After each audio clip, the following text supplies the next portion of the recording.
Hi friends, instance love 4ನೇ ಎಪಿಸೋಡ್ನ ನೋಡ್ಕೊಂಡು ಬರೋಣ. ಅದಕ್ಕಿಂತ ಮೊದಲು ಇನ್ನೂ ನಮ್ಮ ಚಾನಲ್ನ ಸಬ್ಸ್ಕ್ರೈಬ್ ಮಾಡಿಲ್ಲ ಅಂದರೆ ಈ ಕೂಡಲೇ ಸಬ್ಸ್ಕ್ರೈಬ್ ಮಾಡಿ, ಪಕ್ಕದಲ್ಲಿ ಕಾಣುವ ಗಂಟೆ ಸಿಂಬಲ್ ಮೇಲೆ ಕ್ಲಿಕ್ ಮಾಡಿ ಆಲ್ ಅಂತ ಸೆಲೆಕ್ಟ್ ಮಾಡಿ, ಲೈಕ್ ಮಾಡಿ, ಶೇರ್ ಮಾಡಿ. ಡಾಕ್ಟರ್ ಜಾವ್ ಸುಜಿನ್ಬೆಗೆ ಕಾಲ್ ಮಾಡ್ತಾರೆ. ಅವಳು ಮಲ್ಕೊಂಡಿರ್ತಾಳೆ. ಫೋನ್ನ ರಿಸೀವ್ ಮಾಡಿ ಹಲೋ ಅಂತ ಹೇಳ್ತಾಳೆ. ಆಗ ನಮ್ಮ ಹೀರೋ ಬೇಗ ಎದ್ದೇಳು, ಬಾಗ್ಲು ಓಪನ್ ಮಾಡು, ಇಲ್ಲ ಅಂದರೆ ಮತ್ತೆ ಮಲ್ಕೊಂತೀಯಾ ಅಂತ ಹೇಳ್ತಾನೆ. ಆಗ ನಮ್ಮ ಹೀರೋಯಿನ್ ಫೋನ್ ನೋಡ್ತಾಳೆ. ಆಗಲೇ ಟೈಮ್ ಆಗಿರುತ್ತೆ. ನಾನೀಗಲೇ ರೆಡಿ ಆಗ್ತೀನಿ ಅಂತ ಹೇಳಿ ಎದ್ದು ರೆಡಿಯಾಗಿ ಬಾಗ್ಲು ಓಪನ್ ಮಾಡಿ ಸ್ವಲ್ಪ ಮೇಕಪ್ ಮಾಡ್ಕೋತೀನಿ ಅಂತ ಹೇಳಿ ಮೇಕಪ್ ಮಾಡ್ಕೋತಾ ಕೂತಿರ್ತಾಳೆ. ಆಗ ನಮ್ಮ ಜಾವ್ ಟೈಮ್ ನೋಡ್ತಾ ಅವನು ಕೂಡ ರೂಮ್ ಒಳಗಡೆ ಬಂದು ನಿಂತ್ಕೋತಾನೆ. ಆದರೆ ನಮ್ಮ ಹೀರೋಯಿನ್ ಇನ್ನೂ ಮೇಕಪ್ ಆಗಿರೋದೇ ಇಲ್ಲ. ಲಿಫ್ಟಿಗೆ ಹಚ್ಕೋತಾ ಇರಬೇಕಾದ್ರೆ ನಮ್ಮ ಹೀರೋ ಈಗಾಗಲೇ ಟೈಮ್ ಆಗಿದೆ, ಬಾ ಹೋಗೋಣ ಅಂತ ಹೇಳಿ ಅವಳ ಕೈನ ಇಟ್ಕೊಂಡು ಬರ್ತಾನೆ. ಇಬ್ರು ಕೂಡ ಬರ್ತಿರ್ಬೇಕಾದ್ರೆ ಸುಜಿನ್ ಬೇಕಾಗಿ ಕಾಯ್ತಾ ಜಿಂಗ್ ಜಿಂಗ್ ನಿಂತಿರ್ತಾಳೆ. ಅವಳ ಕೈಲಿ ಕಾಫಿ ಕಪ್ ಇರುತ್ತೆ. ಅವಳು ಹೊರ್ಗಡೆ ಬಂದ ತಕ್ಷಣ ಕಾಫಿನ ಅವಳ ಬಟ್ಟೆ ಮೇಲೆ ಚೆಲ್ಬಿಡ್ತಾಳೆ. ಬಟ್ಟೆ ಗಲೀಜಾಗುತ್ತೆ. ಸಾರಿ, ನಾನು ನೋಡ್ಲಿಲ್ಲ ಅಂತ ಹೇಳ್ತಾಳೆ. ಆಗ ಸುಜಿನ್ಬೆ ಇಟ್ಸ್ ಓಕೆ, ಪರವಾಗಿಲ್ಲ ಬಿಡು ಅಂತ ಹೇಳ್ತಾಳೆ. ಆಗ ನಮ್ಮ ಹೀರೋ ಕ್ಲೀನ್ ಮಾಡೋದಿಕ್ಕೆ ನೋಡ್ತಾನೆ. ಆದ್ರೆ ಅದು ಕ್ಲೀನ್ ಆಗೋದಿಲ್ಲ, ಗಲೀಜಾಗಿ ಕಾಣಿಸ್ತಾ ಇರುತ್ತೆ.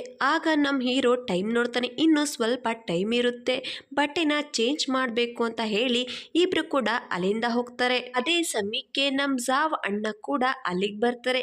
ಜಿಂಗ್ ಜಿಂಗ್, ಇಲ್ಲಿ ಏನ್ ನಡೀತಾ ಇದೆ? ಸುಜಿನ್ ಬೇ ನಿಮ್ ಅದ್ಕೆ ಈ ರೀತಿ ಕೆಲ್ಸನ ಮತ್ತೆ ಮಾಡೋದಿಕ್ ಹೋಗ್ಬೇಡ, ಅರ್ಥ ಆಯ್ತಾ ಅಂತ ಕೇಳ್ತಾರೆ. ಆಗ ಅವಳು ಆಯ್ತು ಅಂತ ಹೇಳಿ ಕತ್ತಳ್ಳಾಡಿಸ್ತಾಳೆ. ಅವರಣ್ಣ ಆ ಕಡೆ ಹೋಗ್ತಿದ್ದಾಗೆ ಇವಳು ಒಂದು ಫನ್ನಿ ರಿಯಾಕ್ಷನ್ ಕೊಟ್ಟು ತಪ್ಪಿಸ್ಕೊಂಡ್ಬಿಟ್ಟೆ ಅಂತ ಹೇಳಿ ಅಲ್ಲಿಂದ ಹೋಗ್ತಾಳೆ. ಮತ್ತೊಂದು ಕಡೆ ನಮ್ಮ ಹೀರೋಯಿನ್ನು ಬಟ್ಟೆಗಳನ್ನು ಹುಡುಕ್ತಾ, ನಾನು ಯಾವ ಬಟ್ಟೆ ಇಟ್ಕೊಳ್ಳಿ, ಇಷ್ಟೊಂದು ಕಡಿಮೆ ಬಟ್ಟೆ ತೊಗೊಂಡು ಬಂದಿದ್ದೀನಿ, ಈಗ ನಾನು ಏನು ಮಾಡಲಿ ಅಂತ ಹೇಳಿ ಟೆನ್ಷನ್ ಮಾಡ್ಕೊಂಡಿರ್ತಾಳೆ.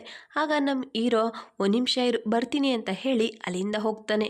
ಮತ್ತೊಂದು ಕಡೆ ಎಲ್ಲರೂ ಕೂಡ ಪೂಜೆಗೆ ಅಂತ ಬಂದಿರ್ತಾರೆ. ಡಾಕ್ಟರ್ ಜಾವ್ ಸುಜಿನ್ ಬೇಕಾಗಿ ಕಾಯ್ತಾ ಇರ್ತಾರೆ. ಅಲ್ಲಿದ್ದ ಜನಗಳು ಎಷ್ಟೊತ್ತಾಯ್ತು ಇನ್ನೂ ಬಂದಿಲ್ಲ, ಸ್ವಲ್ಪ ಹೊತ್ನಲ್ಲೇ ಪೂಜೆನ ಶುರು ಮಾಡ್ತೀವಿ, ಯಾರಾದರೂ ಬರೋರಿದ್ದಾರಾ ಅಂತ ಹೇಳ್ತಾರೆ. ಆಗ ನಮ್ಮ ಜಾವ್ ಅಣ್ಣ ಸುಜಿನ್ ಬೇ ರೆಡಿಯಾಗಿದ್ದಾರೆ ಅಂತ ನೋಡ್ಕೊಂಡು ಬಾ ಅಂತ ಹೇಳಿ ಪಕ್ಕದಲ್ಲೇ ಇದ್ದ ವ್ಯಕ್ತಿಗೆ ಹೇಳ್ತಾರೆ. ಅಲ್ಲೇ ಇದ್ದ ಒಬ್ಬ ಹೆಂಗಸು ಅವ್ರು ಬರಲಿ ಬರ್ದಲೇ ಇರಲಿ, ನಾವು ಪೂಜೆನ ಶುರು ಮಾಡೋಣ, ಬಂದಿರೋರನ್ನ ಕಾಯಿಸೋದು ಸರಿಯಲ್ಲ ಅಂತ ಹೇಳ್ತಾರೆ. ಅಲ್ಲೇ ಇದ್ದ ನಮ್ಮ ಜಿಂಗ್ ಜಿಂಗ್ ಸರಿಯಾಗಿ ಹೇಳಿದ್ರಿ ಅಂತ ಹೇಳ್ತಾರೆ. ಅಲ್ಲಿದ್ದ ಕೆಲವು ಜನಗಳು ಕೂಡ ಸರಿ ನಾವು ಪೂಜೆನ ಶುರು ಮಾಡೋಣ ಅಂತ ಹೇಳ್ತಾರೆ. ಅದೇ ಸಮಯಕ್ಕೆ ಜಾವ್ ಸುಜಿನ್ ಬೇ ಇಬ್ರು ಕೂಡ ಒಬ್ರು ಕೈನ ಒಬ್ರು ಇಟ್ಕೊಂಡು ಬರ್ತಾ ಇರ್ತಾರೆ. ಅದನ್ನ ನೋಡಿದ ಜನಗಳು ಎಷ್ಟು ಚೆನ್ನಾಗಿದ್ದಾಳೆ ಅಂತ ಹೇಳಿ ಎಲ್ಲರೂ ಕೂಡ ಗುಸು ಗುಸು ಅಂತ ಹೇಳಿ ಸುಜಿನ್ ಬೇ ಜಾವ್ನ ನೋಡಿ ಮಾತಾಡೋದಕ್ಕೆ ಶುರು ಮಾಡ್ತಾರೆ. ನಮ್ಮ ಹೀರೋ ಹೀರೋಯಿನ್ ಬರ್ತಾ ಜಾವ್ ಬಟ್ಟೆ ಕೊಟ್ಟಿದ್ದನ್ನ ನೆನಪು ಮಾಡ್ಕೋತಾರೆ. ಸುಜಿನ್ ಬೇ ಟೆನ್ಷನಲ್ಲಿ ಕೂತಿರ್ಬೇಕಾದ್ರೆ ಜಾವ್ ಅಲ್ಲಿಗೆ ಒಂದು ಬಟ್ಟೆನ ತೊಗೊಂಡು ಬರ್ತಾನೆ. ಇದನ್ನ ಹಾಕೋ ಅಂತ ಹೇಳಿ ನಮ್ಮ ಹೀರೋಯಿನ್ಗೆ ಬಟ್ಟೆ ಕೊಡ್ತಾನೆ. ಇದು ನಮ್ಮ ಅಮ್ಮನ ಬಟ್ಟೆ, ನಮ್ಮಮ್ಮ ಹಾಕೋತಾ ಇದ್ರು, ಇದನ್ನ ನೀನು ಪೂಜೆಗೆ ಹಾಕು ಅಂತ ಹೇಳಿ ಅವಳಿಗೆ ಬಟ್ಟೆ ಕೊಟ್ಟಿದ್ದನ್ನ ನೆನಪು ಮಾಡ್ಕೋತಾನೆ. ಬನ್ನಿ ಎಲ್ಲರೂ ಕೂಡ ಪೂಜೆಗೆ ಹೋಗೋಣ, ಈಗಾಗಲೇ ಸಮಯ ಆಗಿದೆ ಅಂತ ಹೇಳಿ ಎಲ್ಲರೂ ಕೂಡ ಅಲ್ಲಿಂದ ಹೋಗ್ತಾರೆ. ನಮ್ಮ ಜಾವ್ ಅಣ್ಣ ಮನೆಗೆ ಮುಖ್ಯವಾದವರು, ಅವರು ಪೂಜೆ ಮಾಡೋದಕ್ಕೆ ಹೋಗ್ತಾರೆ, ನೀನು ಅಲ್ಲೋಗಿ ನಿಂತ್ಕೋ ಅಂತ ಹೇಳಿ ಇಬ್ರು ಕೂಡ ಬೇರೆ ಬೇರೆ ಕಡೆ ಹೋಗಿ ನಿಂತ್ಕೋತಾರೆ. ಆಗ ಜಾವ್ ಅಣ್ಣ ಕೂಡ ಪೂಜೆನ ಶುರು ಮಾಡ್ತಾರೆ. ಎಲ್ರು ಕೂಡ ಮಂಡೆ ಊರಿಗೆ ಕುತ್ಕೊಂಡು ದೇವ್ರ ಹತ್ರ ಪ್ರಾರ್ಥನೆ ಮಾಡಿ ಅಂತ ಹೇಳ್ತಾರೆ. ಎದುರುಗಡೆ ಒಂದು ಬುಟ್ಟಿ ಇರುತ್ತೆ. ಆ ಬುಟ್ಟಿ ಮೇಲೆ ಮಂಡೆ ಊರಿಗೆ ಕೂತ್ಕೊಂಡು ಪ್ರಾರ್ಥನೆ ಮಾಡಬೇಕಾಗಿರುತ್ತೆ. ನಮ್ಮ ಹೀರೋಯಿನ್ ಕೂಡ ಮಂಡೆ ಊರಿಗೆ ಕೂತ್ಕೋತಾಳೆ. ಪಕ್ಕದಲ್ಲೇ ಇದ್ದ ಜಿಂಗ್ ಜಿಂಗ್ ಕೂತ್ಕೊಳ್ಳೋದಿಕ್ಕೆ ಅಂತ ಹೋಗ್ತಾಳೆ. ಆದ್ರೆ ಅವಳಿಗೆ ಮುಳ್ಳು ಚುಚ್ಚಿ ಜೋರಾಗಿ ಕಿರ್ಚೋದಿಕ್ಕೆ ಶುರು ಮಾಡ್ತಾಳೆ. ಸುಜಿನ್ ಬೇ ಪೂಜೆಗೆ ಕೂರ್ಬಾರ್ದು ಅಂತ ಜಿಂಗ್ ಜಿಂಗ್ ಪ್ಯಾನ್ ಮಾಡಿರ್ತಾಳೆ. ಆದ್ರೆ ಅದು ಉಲ್ಟಾ ಆಗಿರುತ್ತೆ. ಜಿಂಗ್ ಜಿಂಗ್ ಮಂಡಿಗೆಲ್ಲ ಮುಳ್ಳು ಚುಚ್ಚಿರುತ್ತೆ. ಅದೇ ಸಮಯದಲ್ಲಿ ಪೂಜೆ ಮಾಡ್ತಿದ್ದ ಒಬ್ಬ ಹೆಂಗಸು, ಜಿಂಗ್ ಜಿಂಗ್ ನೀನೇನು ಚಿಕ್ಕ ಹುಡುಗಿಯಲ್ಲ, ಪೂಜೆ ಮಾಡ್ಬೇಕಾದ್ರೆ ಈ ರೀತಿ ಎಲ್ಲ ಆಡಬಾರ್ದು ಅಂತ ಹೇಳ್ತಾರೆ. ಆಗ ಅವಳು ಆಗಲ್ಲ ಆಂಟಿ, ಮುಳ್ಳು ಅಂತ ಹೇಳೋದಿಕ್ಕೆ ಹೋಗ್ತಾಳೆ.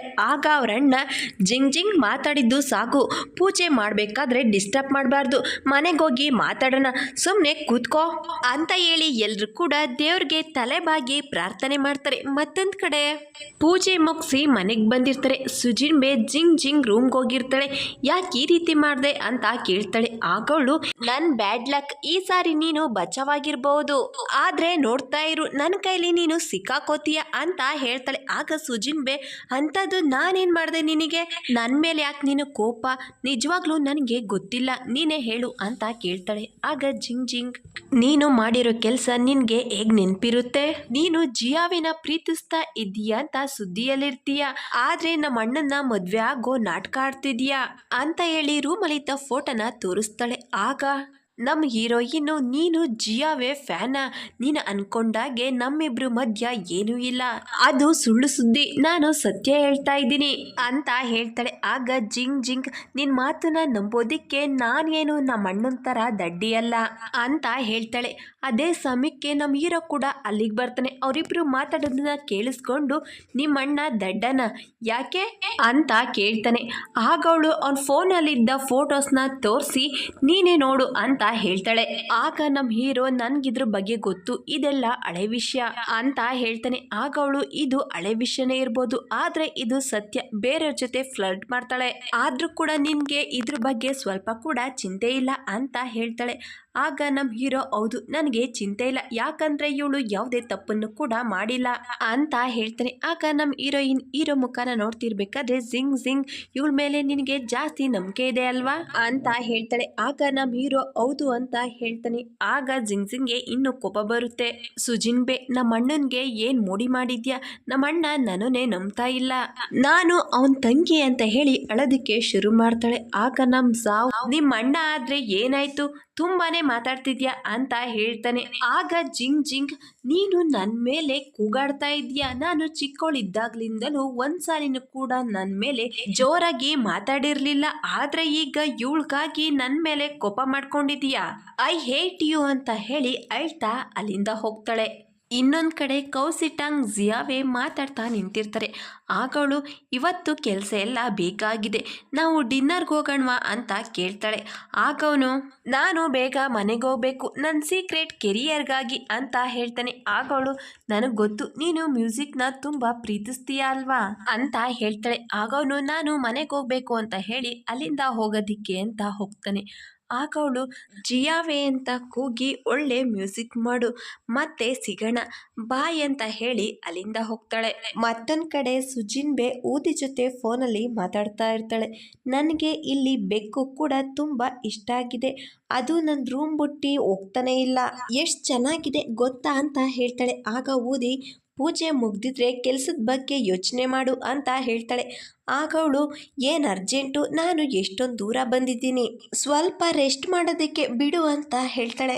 ಆಗ ಊದಿ, ನನಗೂ ಕೂಡ ಗೊತ್ತು, ಆದರೆ ಈ ಆರ್ಟ್ ಬೀಟ್ ಕಾಂಟ್ರಾಕ್ಟು ಮುಗ್ದೋಗಿದೆ, ಇದು ತುಂಬ ಇಂಪಾರ್ಟೆಂಟು, ಅದಕ್ಕೆ ಇವತ್ತೇ ಪ್ಯಾಕ್ ಮಾಡಿಕೊಂಡು ರಾತ್ರಿ ಒಳಗಡೆ ಬಂದ್ಬಿಡ್ಬೇಕು, ಹೇಳಿದ್ದು ಅರ್ಥ ಆಯ್ತಾ ಅಂತ ಹೇಳ್ತಾಳೆ. ಆಗ ನಮ್ಮ ಸುಜಿನ್ ಬೇ ಸಡನ್ ಆಗಿ ಮೇಲೆದ್ದು, ಇವತ್ತು ರಾತ್ರಿನೇ ಬರಬೇಕಾ, ಅಷ್ಟೊಂದು ಅರ್ಜೆಂಟೇನು, ನನ್ನ ಪ್ರೀತಿ ಅಕ್ಕ ಅಲ್ವಾ, ಆ ವಿಷಯನ ಬಿಟ್ಟು ಬೇರೆ ಏನಾದ್ರೂ ಮಾತಾಡು ಅಂತ ಕೇಳ್ತಾಳೆ. ಅದೇ ಸಮಯಕ್ಕೆ ಡಾಕ್ಟರ್ ಶಾವ್ ಬಟ್ಟೆ ಮೇಲೆಲ್ಲ ನೀರು ಚೆಲ್ಲೋಯ್ತು ಅಂತ ಮಾತಾಡ್ಬಿಡ್ತಾರೆ.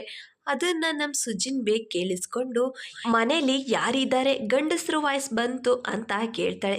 ಆಗ ಉದಿ, ಯಾರಿದ್ದಾರೆ, ಯಾರು ಇಲ್ಲ, ಟಿವಿ ಹಾಕಿದ್ದೀನಿ, ನಾನು ನಿನಗೆ ಹೇಳ್ತಾನೆ ಇದ್ದೀನಿ, ಬಿಸ್ನೆಸ್ಸೇ, ಡಾಕ್ಟರ್ ಜಾವ್ ನಿನ್ ಮಧ್ಯೆ ಏನ್ ನಡೀತಾ ಇದೆ ಅನ್ನೋದು ನನಗೆ ಬೇಕಾಗಿಲ್ಲ, ಕೆಲ್ಸಕ್ಕೆ ಬರ್ಬೇಕಾಗಿರೋದು ನಿನ್ ಧರ್ಮ, ಹೇಳಿದ್ದು ಅರ್ಥ ಆಯ್ತಾ ಅಂತ ಹೇಳಿ ಫೋನ್ ಕಟ್ ಮಾಡ್ತಾಳೆ. ಆಗ ಸಾವ್, ಕೆಲಸದಲ್ಲಿ ಇದೆಲ್ಲ ಮಾಮೂಲಿ, ಈ ರೀತಿ ಎಲ್ಲ ಆಗ್ತಾನೆ ಇರುತ್ತೆ, ಆದ್ರೆ ನೀನು ಇದಕ್ಕೆಲ್ಲ ಟೆನ್ಷನ್ ಮಾಡ್ಕೋಬಾರ್ದು, ಇವತ್ತು ಡಿನ್ನರ್ಗೆ ಹೋಗೋಣ, ನಿನ್ಗೇನ್ ಬೇಕು ಅನ್ನೋದನ್ನ ಆರ್ಡ್ರ್ ಮಾಡು, ನಾನು ಬಿಲ್ ಪೇ ಮಾಡ್ತೀನಿ ಅಂತ ಹೇಳ್ತಾನೆ. ಮತ್ತೊಂದು ಕಡೆ ನಮ್ಮ ಹೀರೋ ಓದ್ತಾ ಕೂತಿರ್ತಾನೆ. ಅಲ್ಲಿಗೆ ಸುಜಿನ್ ಬೇ ಬಂದು ಡೋರನ್ನ ಬಡಿತಾಳೆ. ಆಗ ಅವನು ಬಂದು ಡೋರನ್ನ ಓಪನ್ ಮಾಡ್ತಾನೆ.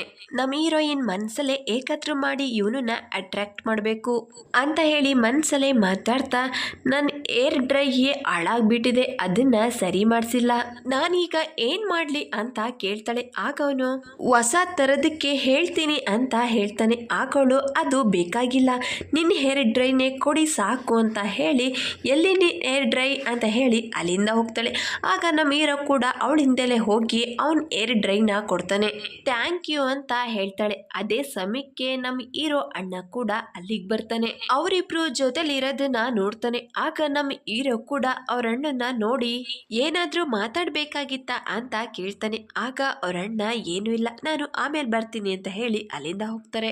ಆಗ ನಮ್ಮ ಹೀರೋಯಿನ್ ನೀನು ನಿಮ್ಮ ಅಣ್ಣ ಇಬ್ರು ಕೂಡ ಒಂದೇ ರೀತಿ ಅಂತ ಹೇಳ್ತಾಳೆ. ಆಗ ನಮ್ಮ ಹೀರೋ ಶಾಕಿಂದ ಏನಂದೆ ಅಂತ ಕೇಳ್ತಾನೆ. ಆಗೋಳು ಯಾವಾಗ್ಲೂ ಶಾಂತ ರೀತಿ ಇರ್ತೀರಾ, ಮಾತನ್ನ ಕಡಿಮೆ ಆಡ್ತೀರಾ ಅಂತ ಹೇಳ್ತಾಳೆ. ಮತ್ತೊಂದ್ ಕಡೆ ಓದಿ ಡಾಕ್ಟರ್ ಶಾವ್ ಇಬ್ರು ಕೂಡ ಊಟಕ್ಕೆ ಬಂದಿರ್ತಾರೆ. ಅಷ್ಟರಲ್ಲಿ ಅಲ್ಲಿಗೆ ಒಬ್ಬ ಹುಡುಗಿ ಬರ್ತಾರೆ. ನಾನು ಈ ರೆಸ್ಟೋರೆಂಟ್ ಓನರು, ಹಾಗೆ ಡಾಕ್ಟರ್ ಶಾವ್ಗೆ ಫ್ರೆಂಡು, ನೀವು ನನ್ನನ್ನ ಜೂಲಿ ಅಂತ ಕರಿಬಹುದು ಅಂತ ಹೇಳ್ತಾಳೆ. ಆಗ ಶಾವ್ ಜೂಲಿ ತನ್ನ ಕೈಯಾರ ನಮ್ಗೆ ಊಟ ಬಡಿಸ್ತಾಳೆ, ನನ್ಗಂತೂ ತುಂಬಾ ಖುಷಿ ಆಗ್ತಿದೆ ಅಂತ ಹೇಳ್ತಾನೆ. ಆಗ ಅವಳು ನಮ್ ಡಾಕ್ಟರ್ ಬಂದಿದ್ದಾರೆ ಅಂದ್ಮೇಲೆ ಇದನ್ನೆಲ್ಲ ನಾವು ಮಾಡ್ಲೇಬೇಕಲ್ವಾ ಅಂತ ಹೇಳಿ ಊಟನ ಬಡಿಸ್ತಿರ್ಬೇಕಾದ್ರೆ ಅದೇ ಸಮಯಕ್ಕೆ ಊದಿಗೆ ಕಾಲ್ ಬರುತ್ತೆ. 1 ನಿಮಿಷ ಅಂತ ಹೇಳಿ ಅಲ್ಲಿಂದ ಹೋಗ್ತಾಳೆ.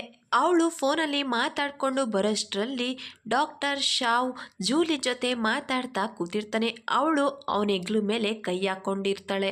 ಅದೇ ಸಮಯಕ್ಕೆ ಊದಿ ಬಂದು ಅವರಿಬ್ರನ್ನು ನೋಡಿ ಹಿಂದೆ ನಡೆದ ಘಟನೆನ ನೆನಪು ಮಾಡ್ಕೋತಾಳೆ. ಒಂದು ಹುಡುಗ ಒಂದು ಹುಡುಗಿ ಊಟ ಮಾಡ್ತಾ ಕೂತಿರ್ತಾರೆ. ಅದನ್ನ ಊದಿ ನೋಡಿ ಅವನ್ ಕೆನ್ನೆಗೆ ಹೊಡಿತಾಳೆ. ಆ ಹುಡುಗ ಊದಿ ಲವ್ವರ್ ಆಗಿರ್ತಾನೆ. ಇದನ್ನ ಅವಳು ನೆನಪು ಮಾಡಿಕೊಂಡು ಅವಳ ಕೈನ ಅವಳೆ ಗಟ್ಟಿಯಾಗಿ ಹಿಡ್ಕೋತಾಳೆ. ಆಗ ಶಾವ್ ಊದಿನ ನೋಡಿ ಊದಿ ಬೇಗ ಬಾ, ಇಲ್ಲಿ ನೋಡು ನಮ್ ರೊಮ್ಯಾಂಟಿಕ್ ಡಿನ್ನರು ರೆಡಿಯಾಗಿದೆ, ನಾವು ಎಂಜಾಯ್ ಮಾಡೋದು ಅಷ್ಟೇ ಇರೋದು ಅಂತ ಹೇಳ್ತಾನೆ. ಆಗಳಿಗೆ ಮೊದ್ಲೇ ಕೋಪ ಬಂದಿರುತ್ತೆ. ರೊಮ್ಯಾಂಟಿಕ್ ಡಿನ್ನರು ರೆಡಿ ಇದೆಯಾ, ಆಗಿದ್ರೆ ಜೂಲಿ ಜೊತೆಲೆ ಮಾಡು ಅಂತ ಹೇಳಿ ಅಲ್ಲಿಂದ ಹೋಗ್ತಾಳೆ. ಮತ್ತೊಂದ್ ಕಡೆ ಸುಜಿನ್ ಬೇ ಸಾವ್ ಜೊತೆ ಮಾತಾಡ್ತಾ ಕೂತಿರ್ತಾಳೆ. ನಾನು ಇವತ್ ರಾತ್ರಿಲೇ ಹೋಗ್ಬೇಕು, ಜಿಯಾವೆ ಜೊತೆ ನನಗೆ ಶೂಟಿಂಗ್ ಇದೆ ಅಂತ ಹೇಳ್ತಾಳೆ. ಆಗವನು ಸರಿ ನಾನು ಕರ್ಕೊಂಡು ಹೋಗ್ತೀನಿ ಅಂತ ಹೇಳ್ತಾನೆ. ಅವಳು ಮನ್ಸಲ್ಲಿ ಇಷ್ಟು ಬೇಗ ನನ್ನ ಮಾತಿಗೆ ಒಪ್ಕೊಂಡ್ಬಿಟ್ನ ಅಂತ ಹೇಳಿ ಖುಷಿಯಿಂದ ಎಸ್ ಅಂತ ಕೂಗ್ತಾಳೆ. ಆಗವನು ಏನಾಯ್ತು ಅಂತ ಕೇಳ್ತಾನೆ. ಆಗ ಅವಳು ಏನೂ ಇಲ್ಲ, ನಾನೋಗಿ ಬಟ್ಟೆ ಪ್ಯಾಕ್ ಮಾಡ್ಕೋತೀನಿ ಅಂತ ಹೇಳಿ ಅಲ್ಲಿಂದ ಹೋಗೋದಿಕ್ಕೆ ಅಂತ ಹೋಗ್ತಾಳೆ. ಮತ್ತೆ ಹಿಂದೆ ತಿರ್ಗಿ ಈ ಬೆಕ್ಕೆಸ್ರು ಏನು ಅಂತ ಕೇಳ್ತಾಳೆ. ಆಗವನು ಊಟೋಂಗ್ ಅಂತ ಹೇಳ್ತಾನೆ. ಆಗವಳು ಊಟೋಂಗ್, ಎಷ್ಟು ಮುದ್ದಾಗಿದೆ ಇದ್ರೆಸ್ರು ಅಂತ ಹೇಳಿ ಬೆಕ್ಕನ ಮುದ್ದು ಮಾಡ್ತಾ ನಾನು ಹೋಗ್ತೀನಿ ಅಂತ ಹೇಳಿ ಅಲ್ಲಿಂದ ಹೋಗ್ತಾಳೆ. ಆಗ ನಮ್ ಜಾವ್ ಮುದ್ದಾಗಿದ್ಯಾ ಅಂತ ಹೇಳಿ ಆ ಬೆಕ್ಕನ ಇಟ್ಕೊಂಡು ನೀನು ಏನ್ ತುಂಟತನ ಮಾಡ್ದೆ ಅಂತ ಹೇಳಿ ಆ ಬೆಕ್ಕನ ಕೇಳ್ತಾ ಇರ್ತಾನೆ. ಇನ್ನೊಂದ್ ಕಡೆ ಊದಿ ಶಾವ್ ಮೇಲೆ ಕೋಪ ಮಾಡ್ಕೊಂಡು ಹೋಗ್ತಾ ಇರ್ತಾಳೆ. ಆಗ ಅವನು ಕೂಡ ಊದಿಯಿಂದಲೇ ಬಂದು ಊದಿ ನೀನ್ ಯಾಕೆ ಊಟ ಮಾಡ್ದಲೆ ಹೋಗ್ತಿದ್ಯಾ, ಏನಾಯ್ತು ಅಂತ ಕೇಳ್ತಾನೆ. ಆಗ ಅವಳು ಸಾಕು ಈಗ್ಲೇ ಜಾಸ್ತಿ ಆಗಿದೆ ಅಂತ ಹೇಳಿ ಅಲ್ಲಿಂದ ಹೋಗ್ತಿರ್ಬೇಕಾದ್ರೆ ಶಾವ್ ಆಗಂದ್ರೆ ಏನರ್ಥ, ನಾವಿಬ್ರು ಕೂಡ ಜೊತೆಲೆ ಡಿನ್ನರ್ ಮಾಡ್ಬೇಕು ಅಂತ ಪ್ರಾಮಿಸ್ ಮಾಡಿದ್ದು ಅಲ್ವಾ, ನಾನು ಇದನ್ನೆಲ್ಲ ನಿನ್ಗಾಗಿ ಮಾತ್ರ ಮಾಡಿದ್ದು, ಇದು ನಮಗೆ ಎಷ್ಟು ಸುಂದರವಾದ ಕ್ಷಣ, ನಿನಗೆ ಯಾರ ಮೇಲೆ ಕೋಪ ಅಂತ ಕೇಳ್ತಾನೆ. ಆಗಳು ಸುಮ್ನೆ ನನಗೆ ದಾರಿ ಬಿಡು ಅಂತ ಹೇಳಿ ಅಲ್ಲಿಂದ ಹೋಗ್ತಾಳೆ. ಆದ್ರೆ ನಮ್ ಡಾಕ್ಟರ್ ಶಾವ್ಗೆ ಯಾವ್ದು ಕೂಡ ಅರ್ಥ ಆಗ್ದಲೆ ಸುಮ್ನೆ ನಿಂತ್ಕೋತಾನೆ ಬೇಜಾರಿಂದ. ಮತ್ತೊಂದ್ ಕಡೆ ನಮ್ ಜಿಂಗ್ ಫೋನಲ್ಲಿ ಗೇಮ್ ಆಡ್ತಾ ಕೂತಿರ್ತಾಳೆ. ಅಷ್ಟರಲ್ಲಿ ಅವಳಿಗೆ ಯಾರೋ ಮಾತಾಡಿದ್ದು ಸೌಂಡ್ ಕೇಳಿಸುತ್ತೆ. ಎದ್ ಬಂದು ಕಿಟಕಿಲಿ ನೋಡ್ತಾ ನಿಂತಿರ್ತಾಳೆ. ಅದೇ ಸಮಯಕ್ಕೆ ರೂಮಿಂದ ಡಾಕ್ಟರ್ ಜಾವ್ ಸುಜಿನ್ ಬೇ ಇಬ್ರು ಕೂಡ ಬರ್ತಾರೆ. ಅವರಿಬ್ರು ವಾಪಸ್ ಹೋಗ್ತಾ ಇರ್ತಾರೆ. ಜಿಂಗ್ ಅದನ್ನ ನೋಡಿ ಇವರಿಬ್ರು ಹೋಗ್ತಾ ಇದ್ದಾರೆ. ನಮ್ಮ ಅಣ್ಣ ಅವಳ ಲಗೇಜ್ ತಗೊಂಡಿದ್ದಾನೆ ಅಂತ ಹೇಳಿ ಬೇಜಾರ್ ಮಾಡ್ಕೋತಾಳೆ. ಮತ್ತೊಂದ್ ಕಡೆ ಜಿಯಾವೆ ನಮ್ ಫ್ಯಾಮಿಲಿ ಡೀಸೆಂಟು ಶೋನಲ್ಲಿ ಅಂತ ಹೇಳ್ತಾನೆ. ಆಗ ಮತ್ತೊಬ್ಬ ವ್ಯಕ್ತಿ ಕಂಪ್ನಿ ಕಡೆಯಿಂದ ಶೋನಲ್ಲಿ ಯಾವುದೇ ರೊಮ್ಯಾಂಟಿಕ್ ಸೀನು ಕೂಡ ಇಲ್ಲ, ನೀನು ಟೆನ್ಷನ್ ಮಾಡ್ಕೋಬೇಡ ಅಂತ ಹೇಳ್ತಾರೆ. ಮತ್ತೊಂದ್ ಕಡೆ ಡಾಕ್ಟರ್ ಜಾವ್ ಸುಜಿನ್ ಬೇನ ಬಿಡೋದಿಕ್ಕೆ ಅಂತ ಅವ್ರ ಮನೆ ಹತ್ರ ಬಂದಿರ್ತಾರೆ. ಈಗಾಗಲೇ ಟೈಮ್ ಆಗಿದೆ, ಬೇಗ ಮಲ್ಕೊಳ್ಳಿ ಅಂತ ಹೇಳ್ತಾನೆ. ಆಗ ನಮ್ಮ ಹೀರೋಯಿನ್ ಕೂಡ ಥ್ಯಾಂಕ್ ಯು ಡಾಕ್ಟರ್ ಜಾವ್, ಗುಡ್ ನೈಟ್, ನೀವು ಕೂಡ ಬೇಗ ಮಲ್ಕೊಳ್ಳಿ ಅಂತ ಹೇಳ್ತಾಳೆ. ಆಗ ನಮ್ಮ ಹೀರೋ ಕೂಡ ಗುಡ್ ನೈಟ್ ಅಂತ ಹೇಳ್ತಾನೆ. ಆಗ ನಮ್ ಹೀರೋಯಿನ್ ಬಾಗ್ಲನ್ನ ಮುಚ್ಚುತ್ತಾಳೆ. ಆದ್ರೆ ನಮ್ಮ ಹೀರೋ ಹೋಗ್ದಲೆ ಅಲ್ಲೇ ನಿಂತ್ಕೊಂಡು ಫ್ರೆಂಡ್ನ ಹೇಳಿದ ಮಾತನ್ನ ನೆನಪು ಮಾಡ್ಕೋತಾನೆ.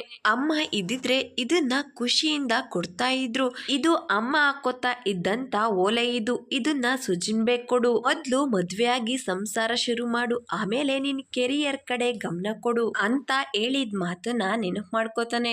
ಅವರಣ್ಣ ಕೊಟ್ಟಿದ್ದ ಬಾಕ್ಸನ್ನ ಓಪನ್ ಮಾಡ್ತಾ ಓಲೆಗಳನ್ನ ನೋಡ್ತಾ ಸುಜಿನ್ ಬೇಕೆ ಕೊಡೋದಿಕ್ಕೆ ಅಂತ ಅಲ್ಲೇ ನಿಂತ್ಕೋತಾನೆ. ಅದೇ ಸಮಯಕ್ಕೆ ಅವಳು ಕೂಡ ಡೋರ್ ಓಪನ್ ಮಾಡ್ತಾಳೆ. ತಕ್ಷಣ ಅವನು ಓಲೆನ ಹಿಂದೆ ಬಚ್ಚಿಟ್ಕೋತಾನೆ. ಅಷ್ಟೊತ್ತಿಂದ ಇಲ್ಲೇ ನಿಂತಿದ್ದೀರಾ, ನನ್ನನ್ನ ಮಿಸ್ ಮಾಡ್ಕೋತಾ ಇದ್ದೀರಾ, ನನ್ನ ಜೊತೆ ಏನಾದ್ರೂ ಮಾತಾಡ್ಬೇಕಾ ಅಂತ ಕೇಳ್ತಾಳೆ. ಆಗ ನಮ್ಮ ಹೀರೋ ಹೊರ್ಗಡೆ ತುಂಬಾ ಚಳಿ ಇದೆ, ಕಿಟಕಿ ಹಾಕೊಂಡು ಮಲ್ಕೋ ಅಂತ ಹೇಳ್ತಾನೆ. ಅವನ ಮಾತು ಕೇಳಿ ನಮ್ಮ ಹೀರೋಯಿನ್ಗಂತೂ ತುಂಬಾ ನಗು ಬರುತ್ತೆ. ಹೋಗ್ತೀನಿ ಅಂತ ಹೇಳಿ ನಮ್ಮ ಹೀರೋ ಅಲ್ಲಿಂದ ಹೋಗ್ತಾ ಸ್ವಲ್ಪ ಮುಂದೆ ಹೋಗ್ತಾನೆ. ಮತ್ತೆ ಹಿಂದೆ ತಿರುಗಿ ನೋಡ್ತಾನೆ. ಆಗ ನಮ್ಮ ಹೀರೋಗೆ ಬಾಯ್ ಅಂತ ಹೇಳಿ ಬಾಯ್ ಮಾಡ್ತಾಳೆ. ಆಗ ನಮ್ಮ ಹೀರೋ ಅಲ್ಲಿಂದ ಹೋಗ್ತಾನೆ. ಹೀರೋ ಹೋಗೋದನ್ನೇ ನೋಡ್ತಾ ಅಲ್ಲೇ ನಿಂತಿರ್ತಾಳೆ. ಹೀರೋ ಹೋದ್ಮೇಲೆ ಅವಳು ಕೂಡ ಬಾಗ್ಲಾಕೋತಾಳೆ. Thank you for watching.